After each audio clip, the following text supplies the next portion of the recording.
Alright, so the first time I tried to make a video about this, it didn't go well, so this is attempt 2. Today, due to popular demand, I'm going to be giving you a tutorial on how I draw furries. I start off with a circle. That's not a circle. I start off with a circle. That's not a circle. I start off with a circle. There we go, close enough. Okay. I would recommend adding perspective lines to your sphere, that way you can actually see which way the character is facing and how.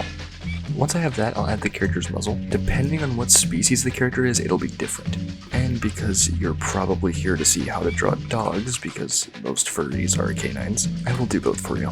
I don't really draw cats. For them, I do something kind of like this. For dogs and wolves, I'd make it a bit bigger and more square. Usually I'll use a thicker outline for the eyes. And I'll use thinner lines for like details on the face and stuff. Right, now comes the ears. Now for dogs, obviously you can do floppy or pointed ears. I'm going to do both. For both, you have to do these kind of triangular ears, but it's different. So the way I do it, a cat's ears is usually made up of two lines of the triangle. Obviously one is more curved than the other, but in general it's made up of two lines. This curvy one, this straight one. If a canine has pointed ears, however, I usually like to make it pointed a bit more upwards. I have it shaped like this, so it looks more like it's made out of 2.5 sides of the triangle rather than just two. One straight, two curved, 2.5 at the bottom. And then of course with dogs you can do floppy ears, which are always fun. I usually like to just make a little thing like this.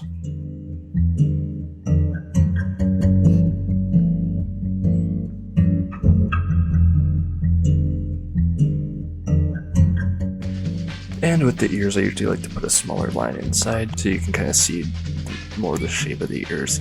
Next up is fluff on the face. I usually like to do less for cats and more for dogs, but it's up to you. I also have the fluff on the face different depending on what kind of character it is.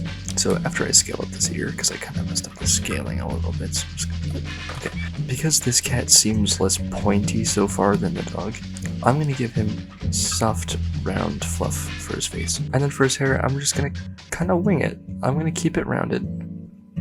I don't want it to be too spiky, but there you go. I'm gonna make him all spiky. Now, another thing I will say, this is quite simple hair, but if hair is longer and it kind of goes over the face, I actually like to put the eyes on top of the hair. Unless, of course, it's a character thing, having hair cover one eye and not the other, or having it cover both. My style is more about characterization and what looks nice and what shows personality over being the most consistent thing ever. For eyes, I'll either do just black, or I'll put these outlines around it, and then I'll have the pupil inside the eye. So, you know, instead of this, it could just be this, I guess. Oh, and I think Flash just crashed. Yep, there it goes. Also, yes, I have the animation of Jake dancing as the background on OBS and not just black. Also, if an eye is farther away, I like to scale the pupil. That way you can actually, like, see it in the eye.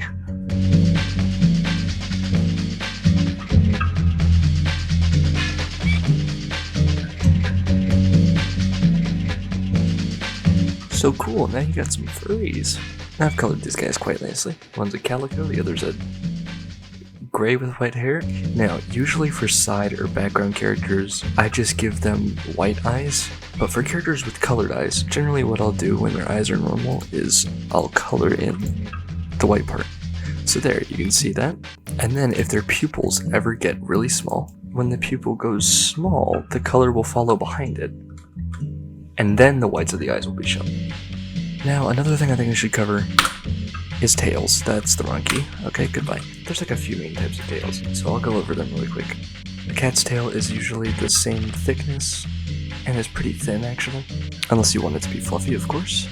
A canine's tail can vary in fluffiness, however the fluff should probably be mostly on the bottom. And then there's like lizard and dragon tails and stuff, which I don't actually know how to draw. Now normally what I do when I make a furry character, I have their tail be just a little bit of their body. I'll have the tail be about this size, or viewing from the back, about like this. I don't want it to be dragging on the ground way too long, unless, again, it's for the character. When drawing a tail from the back, this part is really important to me, so pay attention. When drawing a tail from the back, pay attention to where it is. It shouldn't be too high, it shouldn't be too low, it should be in the right spot. And the right spot, in my opinion, is where the tailbone is. The tailbone is farther lower on the back than you would think it is. So when a character is wearing pants, there should be a hole for the tail. About there. Alright, I think that's it. Hope you enjoyed. Thank you. Much love. Bye-bye. All that stuff.